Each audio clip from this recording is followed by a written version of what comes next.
Dear student, uh, the second formula when we need it or when we applying. At first, we have to know idea about when we need to applying the second formula. So when basically at first I have to mention the when the annual cash flow is not same or equal. I mean, when each of the years is cash flow is not same or equal, then we needed the second formula. Here also, I'm also mentioned the second formulas and examples. Mr. Saad wants to invest taka 1,20,000 in a project. In a project, just he expect to get net cash flow for 6 years. Here, net cash flow. I mean, the projects. The total time of this project is 6 years. Are as follows: or taka 10,000. I mean, first year cash flow is 10,000. The second year cash flow is 35,000. The third year cash flow is 40,000. The fourth year cash flow is 50,000. The sixth the fifth year cash flow is 20,000 and the last year cash flow is 16,000 respectively. I calculate the payback period. So dear student, I am also I mentioned the annual cash flow is not same. Here the first year is cash flow is 10,000 but the second year cash flow is not same. I mean 10,000 is not cash flow. The second year cash flow also 35,000. In these situations, then I need the second formula to calculation the payback period. So I am also mentioned the formula of the second formula of payback period. For calculation this mathematical problems, at first we have to following as specific tables. I am also mentions as specific tables, dear student. Here the first columns, the second columns and the third columns, its final columns. The first columns I am also write the year. The second years is cash flow. The third column is cumulative cash flow.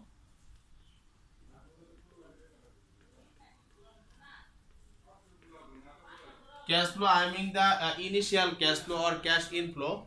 The first year I am also mentions 0 years. The second years 1 years, 2 years, 3 years, 4 years, 5 years and 6 years. I mean last years. The first years we know that dear student, the first year 0 years there is no 0 years.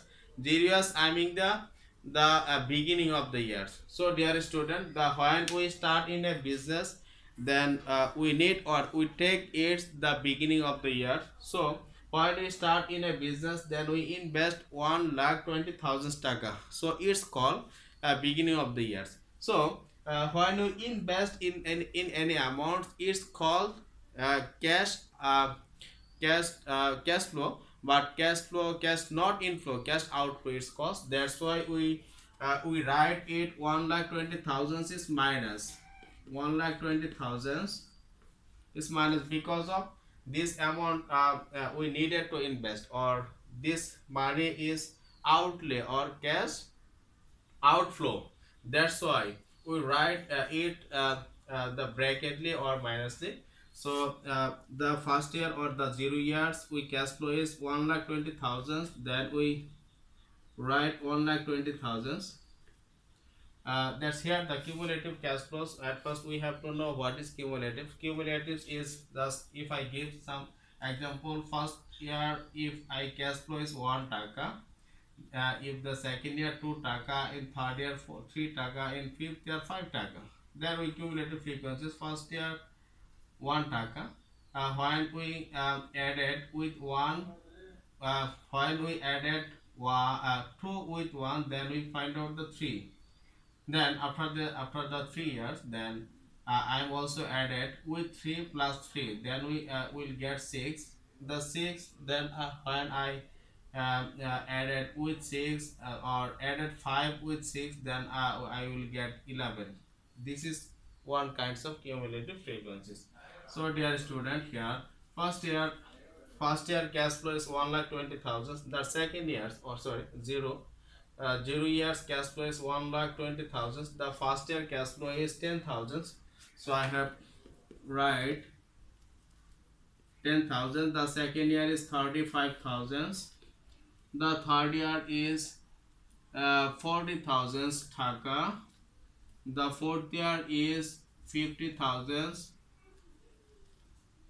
The fifth year is 20,000. The last year is 16,000.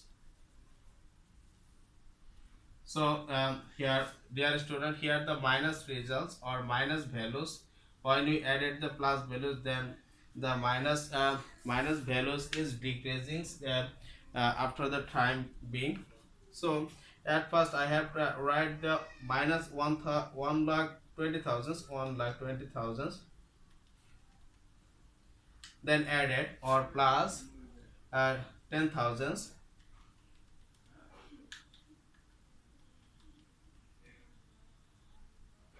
By applying this, then I will get minus 1,10,000. When by or samely when we added 35,000, then we get 75,000 minus 75,000. Uh, Samely when we added 40,000, then I will get 35,000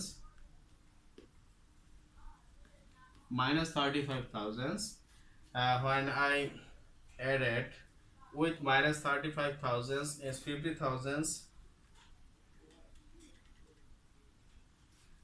Yeah, then finally I will get the positive 50,000. When I will get the positive results, then I am not or then not needed to calculate or edit the another values.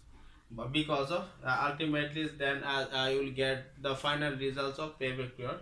Here the positive 15,000, then I mark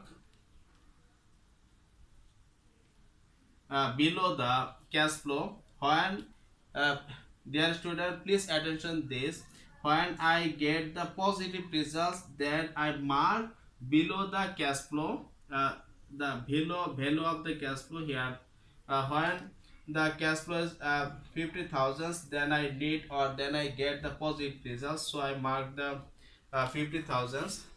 By this we applying the here the cash flow is 50,000, so we need the A is 3 years, the C is 35,000, and the D is 50,000. So dear student, by applying this process, we can easily find out the payback period. Now I put the value in the formulas, then I will get the payback period. Here A is 3 years, C is 35,000. I am also write 35,000 positively, or I am not take it the minusly. I am also write it the positively or plus. Here 35,000 positive, then divided 50,000. I mean here that D is 50,000. By applying these formulas, we can easily find out the payback period. Here A is 3 years. So here the 35,000, 50,000. So dear student, by applying this mathematics formulas, we can easily find out the payback period. Now I find out by applying this value in calculators or calculating in by applying the calculator, we can easily find out the total payback period. Here 3 plus 35,000 divided 50,000, then we find out the 3.7 years.